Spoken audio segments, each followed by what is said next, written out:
So I'm sitting here getting ready for church, and I'm just thinking about the first time I received my heavenly language. It was in 2022 when I went to Dubai on a women's retreat. And I remember when I got back home, I was really excited to, receive my heavenly language. There's a whole story behind why the Lord told me I had to basically wait to get it. But I remember the Lord was telling me that I needed to, strengthen that gift. So he was telling me that I needed to pray in my heavenly language more, to strengthen myself in it. And I remember when I first started praying in my heavenly language around Jariah, he didn't like it.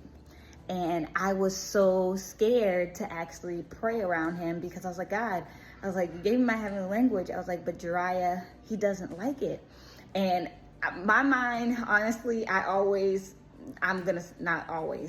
gotten better, but I used to jump to the main extreme. I'm like, oh my goodness, is there something possessing him? Do I have to cast something out? And the Lord's like, chill out, Tasha. It's not always that, right? But because he was not used to it, it basically made him scared. But I had to understand, I needed to continue strengthen myself in my heavenly language, and Jariah needed to be exposed to it. We need to make sure that we are exposing our children to the prophetic gifts.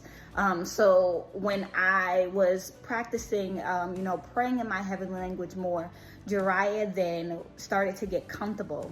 And I remember when he was about 3 years old, he had said to me, he said, Mommy, he said, when am I going to get my language? And it just made me so excited because I'm like, because I was consistent with praying in my heavenly language, and because he was now used to it, he now wanted it for himself.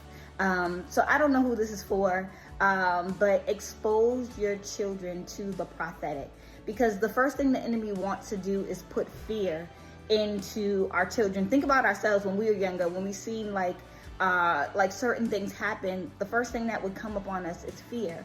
But God did not give us a spirit of fear or timidity. But yeah, I just want to share that with you guys this morning, and I hope you have a great Sunday. Peace.